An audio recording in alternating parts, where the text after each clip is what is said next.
మీరు మీ జీవితంలో 7 రకాల మనుషులతో పోరాడుతున్నారు. 7 రకాల బాధలతో మీరు ఇబ్బంది పడుతున్నారు.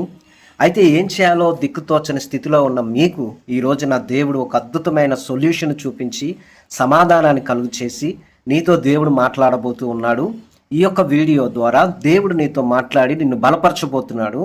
నీకు విరోధంగా ఉన్న వాళ్ళు ఎవరైతే ఉన్నారో, అంటే నీతో విరోధం పెట్టుకున్న వాళ్ళు, నీతో పోరాడే వాళ్ళు, నిన్ను శత్రువుగా అనుకున్న వాళ్ళు ఎవరైతే ఉన్నారో వాళ్ళ నుండి నీకు కలుగుతున్న 7 రకాలైన బాధలు ఏవైతే ఉన్నాయో వాటిలో నుండి దేవుడు నిన్ను ఈ రోజున విడిపించి నిన్ను ఆశీర్వదించాలని దేవుడు కోరుకుంటున్నాడు. ఈ యొక్క వీడియో చాలా ఇంట్రెస్టింగ్గా ఉంటుంది. ఇంతవరకు ఎవ్వరు చెప్పని కొన్ని ఆత్మీయ అద్భుతమైన లోతైన సత్యాలను నేను మీకు వివరించబోతున్నాను. ఖచ్చితంగా వీడియోని లైక్ చేయండి, అనేకులకు కూడా షేర్ చేయండి, ఈ ఛానల్ని సబ్స్క్రైబ్ చేయండి. హై పాయింట్స్ ఉంటాయి, హై పాయింట్స్ ఇవ్వండి. కామెంట్ చేయండి, నాకు విజయం కలుగును, నాకు విజయము కలుగును అని వెంటనే కామెంట్ చేయండి. సో ఇప్పుడు మనం టాపిక్లోకి వెళ్ళిపోదాం. ఈ రోజున మన ప్రసంగాంశం ఏంటి అంటే పోరాటము. సో ఈ పోరాటము అనేది నువ్వు ఎంతమందితో ప్రతిరోజు చేస్తున్నావో ఈ రోజున వాక్యాన్ని ఆధారం చేసుకొని ఎన్ని రకాలైన పోరాటాలు చేస్తున్నావో, ఎన్ని రకాలైన బాధలతో నువ్వు ఉన్నావో, ఆ బాధల్లో నుండి నువ్వు ఎలా బయటికి రావాలో, ఆ పోరాడే మనుషులను నువ్వు ఎలా తప్పించుకోవాలో ఈ రోజున ఈ యొక్క వీడియో ద్వారా నేను మీకు పూర్తిగా వివరించబోతూ ఉన్నాను. సో వాక్యంలోనికి వెళ్ళే ముందు మనము వివరంగా మీకు అర్థం అవ్వాలని చెప్పి జస్ట్ అలాగా ఒక స్కెచ్లా గీశాను. ఒకసారి మీరు చూడండి. ఇది మీరు ఒకటి మిమ్మల్ని ఇబ్బంది పెట్టేవాళ్ళు, అంటే మిమ్మల్ని మీకు శత్రువులుగా మారిన వాళ్ళు ఎవరంటే మొట్టమొదటిగా నువ్వు అప్పించిన వాళ్ళు అంటే ఏంటి అంటే వాళ్ళ అవసరానికి నువ్వు డబ్బులు వాళ్ళకి ఇచ్చావు, లక్షల్లో ఇచ్చావు, వేలల్లో ఇచ్చావు. సో వాళ్ళకి నువ్వు హెల్ప్ చేసావు. వాళ్ళకి నువ్వు హెల్ప్ చేసిన తర్వాత ఈ రోజున నీ డబ్బులు నీకు వాళ్ళు తిరిగి ఇవ్వకోకుండా వాళ్ళు నీకు శత్రువులుగా వాళ్ళే నిన్ను శత్రువుగా చూస్తున్నారు. కనీసం నువ్వు ఫోన్ చేసినా కూడా ఎత్తట్లేదు. ఆపదలో నువ్వు ఆదుకున్నావు, ఈరోజు నువ్వు ఆపదల్లో ఉన్నావు, కానీ వాళ్ళు నీ వద్దకు రావడం లేదు. అయితే ఈ నెంబర్ 1 నువ్వు ఎవరికైతే నువ్వు హెల్ప్ చేసావో, అప్పిచ్చావో వాళ్ళ యొద్ద నీ డబ్బు ఇరుక్కుపోయి ఉంది. నీ పొలం, నీ స్థలం, నీ ఇల్లు, నీ బంగారం, అలాగనే నీకు సంబంధించిన అనేకమైన ప్రాపర్టీ వాళ్ళ దగ్గర ఇరుక్కుపోయింది. సో వీళ్ళతో నువ్వు పోరాడుతున్నావు. ఈ పోరాటంలో దేవునికి విజయాన్ని ఇవ్వబోతున్నాడు. సో ఇది నెంబర్ 1. రెండవది ఎవరు అంటే నిన్ను బాధించేవారు. ఎవరు? నిన్ను బాధించేవారు. సెకండ్ 1 ఎవరంటే నిన్ను బాధించేవాళ్ళు. సో ఈ రోజున ఎలా బాధిస్తున్నారంటే మాటల ద్వారా నిన్ను బాధిస్తున్నారు, అలాగనే నోటి మాటల చేత నిన్ను బాధిస్తున్నారు, అలాగనే నిన్ను రకరకాలుగా వాళ్ళు బాధ పెడుతూనే ఉన్నారన్నమాట. సో ఈ రకంగా నిన్ను బాధిస్తున్న వాళ్ళు ఎవరైతే ఉన్నారో దేవుడు ఆ బాధించే వారిని నీ యొద్ద నుండి దూరం చేసి పంపించబోతున్నాడు. మూడోది నిన్ను హింసించే వాళ్ళు. అంటే ఏంటి అంటే నిన్ను ఏదో ఒక రకంగా కొట్టడం, ఫిజికల్గా కానీ లేకపోతే ఇండైరెక్ట్గా కానీ నిన్ను హింసించి నిన్ను చంపాలని, లేకపోతే నిన్ను ఏదో ఒక రకంగా నీకు బాధను, పెయిన్ని ఇవ్వాలని చూసే వాళ్ళు నీ జీవితంలో ఉన్నారు. సో వీళ్ళు ఇండైరెక్ట్గా లేకపోతే డైరెక్ట్గా నీ మీదకి అటాక్ చేయడానికి వచ్చి నిన్ను చంపడమో, లేకపోతే ఇండైరెక్ట్గా చేతబడి బాణామతి, లేకపోతే ఇలాంటి ప్రయత్నాలు చేసి నీతో పోరాడే వాళ్ళు ఎవరైతే ఉన్నారో వారిని దేవుడు నీ వద్ద నుండి తీసివేయబోతున్నాడు. అలాగే 4వది నీ బంధువులు అంటే నీ రిలేటివ్స్. బహుశా నీ అత్తగారు, మామగారు, లేకపోతే నీ అక్క చెల్లెళ్ళు, లేకపోతే నీ అన్నదమ్ముళ్ళు, లేకపోతే నీ తల్లిదండ్రులు, లేకపోతే నీ భర్త, నీ భార్య, వీళ్ళు బంధువులు, రక్త సంబంధికులు. సో దూర బంధువులైనా దగ్గర బంధువులైనా వీళ్ళు నీతో పోరాడుతున్నారు. ఏ రకంగా పోరాడుతున్నారు అంటే వీళ్ళ ద్వారా నీకు ఇబ్బంది ఉంది, వీళ్ళు నిన్ను శత్రువుగా అనుకుని నీతో ఫైట్ చేస్తున్నారు. దేవుడు వీళ్ళని కూడా నీ యొద్ద నుండి తొలగించబోతున్నాడు. 5వది నీ స్నేహితులు, అనగా నీ ప్రియులు, నీ ఫ్రెండ్స్ ఎవరైతే ఉన్నారో వాళ్ళకి నువ్వు ఎంతో హెల్ప్ చేసావు, మొన్నటిదా బాగానే ఉన్నారు, ఏమైందో తెలీదు, ఈ రోజున నీతో విరోధం కలిగి ఉన్నారు, నీతో శత్రుత్వం కలిగి ఉన్నారు, నీతో పోరాడుతున్నారు. సో ఒకవేళ నువ్వు ఎంతో అభిమానించే వాళ్ళని, నువ్వు ఎంతో ప్రేమించావు, ఎంతో గౌరవించావు, ఎంతో స్నేహం చేసావు.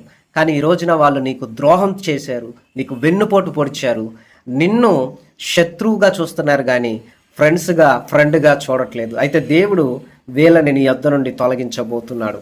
ఆరోది నీతో వాదించే వాళ్ళు ఎవరై ఉంటారు అంటే, వీళ్ళు నీతో ఎప్పుడు ఆర్గ్యుమెంట్ చేస్తూ ఉంటారు. ఇరుగు వాళ్ళు, పొరుగు వాళ్ళు ఏదో ఒక రీతిలో నీతో గొడవ పెట్టుకోవడం, అలాగే స్ట్రేంజర్స్, నీకు తెలియని వాళ్ళు కూడా నీతో గొడవ పెట్టుకోవడం, నీతో వాదించడం, ఆర్గ్యుమెంట్ చేయడం, 24 గంటలు కూడా నీతో ఏదో రకంగా వాదిస్తూ వేధిస్తున్నారు. సో వీళ్ళ ద్వారా నువ్వు చాలా సఫర్ అవుతున్నావు. సో వీళ్ళు నిన్ను శత్రువుగా చూస్తున్నారు, నీకు విరోధులుగా అయ్యారు, నీతో పోరాడుతున్నారు. నువ్వు ఒక్కడివే వీళ్ళతో వేధించబడి బాధపడుతున్నావు. దేవుడు వీరిని నీ యొద్ద నుండి దూరం చేయబోతున్నాడు.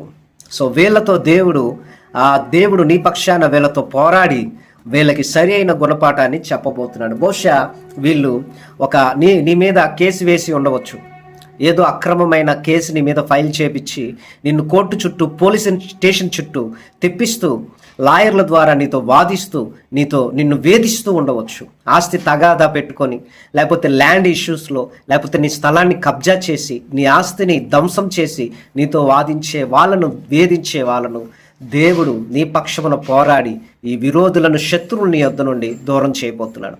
7వది, నువ్వు అప్పు తీసుకున్న అవసరానికి, కానీ అప్పు తిరిగి ఇచ్చేస్తానని చెప్పినా కానీ అప్పు ఇచ్చిన కారణం చేత వాళ్ళు నిన్ను రకరకాలైన మాటలు మాట్లాడి, నీతో బూతులు మాట్లాడి, నిన్ను వేధించి, అసభ్యకరంగా మాట్లాడుతూ, నిన్ను బ్లాక్మెయిల్ చేస్తూ, నీకు ఏదో రకంగా అపాయం కల్పించాలనుకుంటున్నారు. వీళ్ళ అప్పులన్నింటినీ దేవుడు నీ ద్వారా కట్టించి వీళ్ళని మాయమవునట్లుగా దేవుడు చేస్తున్నాడు. సో ఈరోజు నువ్వు ఒక్కడవే ఈ 7 విరోధులతో, 7 శత్రువులతో, 7 రకాలైన బాధలు, కీడులతో వేధింపబడుతున్నావు. ఈ రోజున దేవుడు నీతో మాట్లాడుతున్నాడు. సో నీతో దేవుడు మాట్లాడే మాట ఏంటి అంటే, తన వాక్యం ద్వారా దేవుడు నీకు తెలియపరచబోతున్నాడు. ఆయన నీ జీవితంలో ఏం చేయబోతున్నాడు అనేది మీరే చూడండి. బైబిల్ గ్రంథం నీ దగ్గర ఉన్నట్లయితే తీసుకోనండి. యోబు గ్రంథము 5వ అధ్యాయము 19వ వచనంలో రాయబడి ఉన్నది, 6 బాధల్లో నుండి ఆయన నిన్ను విడిపించును, 7 బాధలు కలిగినను నీకు ఏ కీడును తగులదు. సో 7 రకాలైన బాధలు, ఈ 7 రకాలైన బాధలు నీకు ఉన్నా దేవుడు నిన్ను విడిపిస్తాడు. వీళ్ళ నుండి ఏ కీడు అనేది నీకు తగలకుండా దేవుడు నిన్ను కాపాడుతాడని వాగ్దానం చేస్తున్నాడు. అయ్యో, ఈ రోజున ఈ 7 రకాలైన బాధలు కలిగి ఏం చేయాలో అర్థం కాక నువ్వేమనుకుంటున్నావు, నేను బలహీనరాల్ని, నా దగ్గర డబ్బు లేదు, ఆస్తి లేదు, అంతస్తు లేదు, అందం లేదు, చదువు లేదు, ఒంటరి దాన్ని, విధవరాల్ని, తల్లిదండ్రులు లేని దాన్ని, నేను ఏం చేయగలను, నేను ముసలిదాన్ని, నేను ఏం చేయగలను, నా వల్ల ఏం కాదు కదా, ఈ బాధలేంటి, ఈ కీడులేంటి అని బాధపడుతూ వేదన పడుతున్నావు. క్షామమైన, మరణమైన, ఖడ్గమైన, నోటి మాటల చేత కలిగే నొప్పి అయినా, ఏదైనా ప్రళయమైనా కానీ భయపడకుండా దేవుడు నిన్ను కాపాడుతాడు, దేవుడు నిన్ను రక్షిస్తాడు, ఆయన నిన్ను తప్పిస్తాడు. సో నోటి మాటల చేత కలిగి నొప్పి నీకు తగలకుండా ఆయన నిన్ను చాటు చేస్తాడు. సో దేవుడు నీతో చెబుతున్న మాట ఏంటి అంటే, ఈ 7 అడవి మృగాలతో సమానం. సో ఈ 7 రకాలైన మృగాలు ఏవైతే ఉన్నాయో ఇవన్నీ కూడా నీతో సమ్మతిగా ఉంటాయి.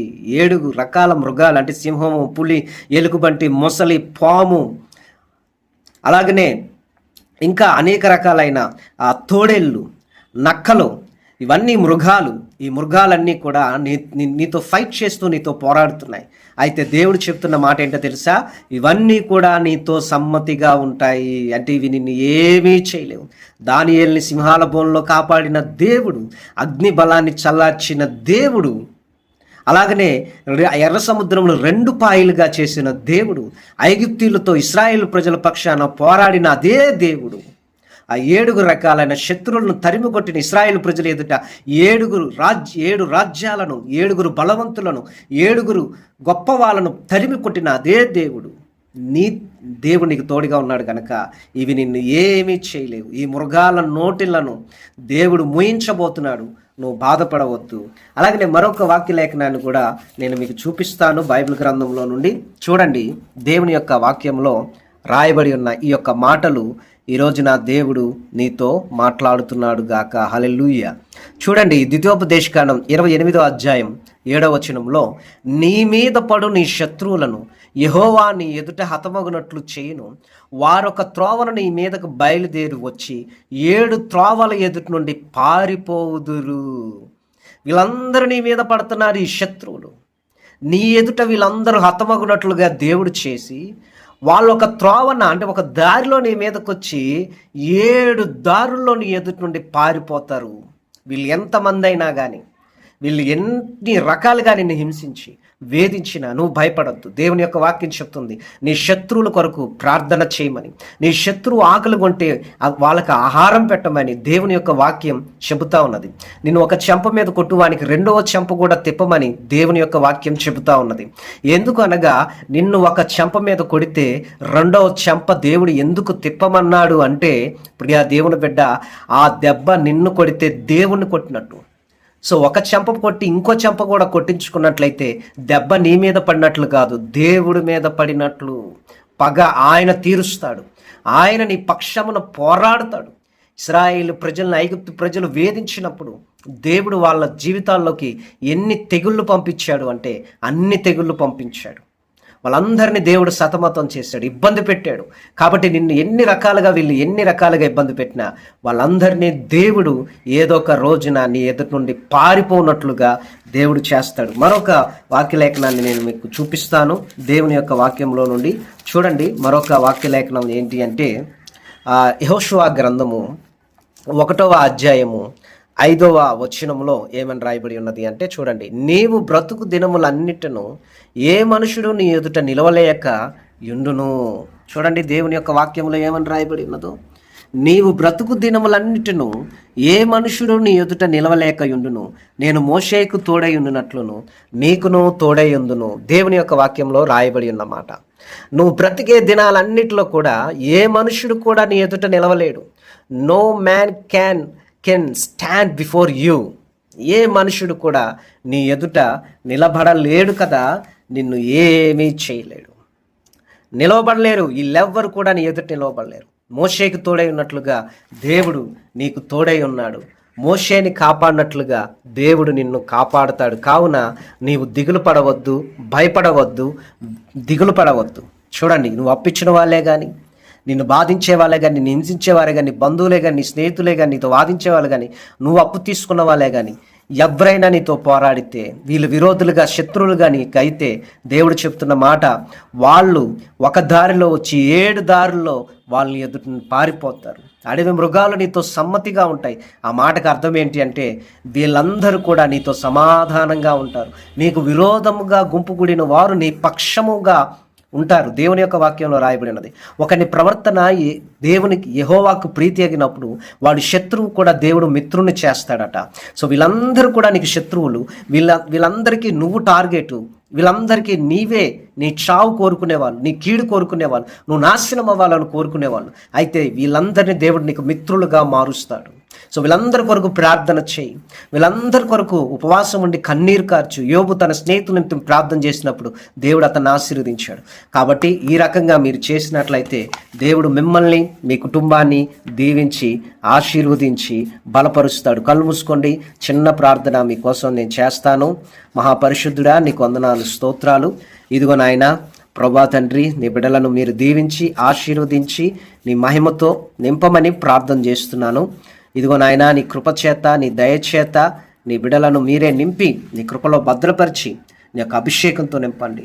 మరి 7 రకాలైన శత్రువుల నుంచి, పోరాటాల్లో నుంచి, విరోధుల నుంచి నీ బిడ్డకు విడుదల దయచేసి, ఈ బాధల్లో నీ బిడ్డకు విడుదల దయచేసి, పోరాడే శక్తిని దయచేసి ఆశీర్వదించి దీవించమని యేసు నామం పేరట అడుగుతున్నాం తండ్రి, ఆమేన్. మీకు ఏమైనా ప్రార్థన అవసరతలు ఉన్నట్లయితే ఈ నెంబర్కి కాల్ చేయండి. 9908937164 9908939174.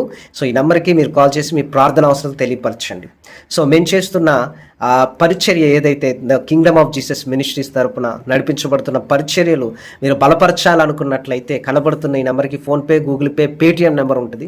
వీటికి మీ వంతుగా ఆ దేవుని పరిచర్యకి సహకరించి బలపరచండి. ఈరోజు లేదా మీ దగ్గర ఉన్నప్పుడు ఖచ్చితంగా మర్చిపోకుండా ఈ యొక్క నెంబర్కి మీ కానుకలు పంపించి ఈ యొక్క పరిచర్యను బలపరచండి. ప్రభు మిమ్మల్ని దీవించును గాక.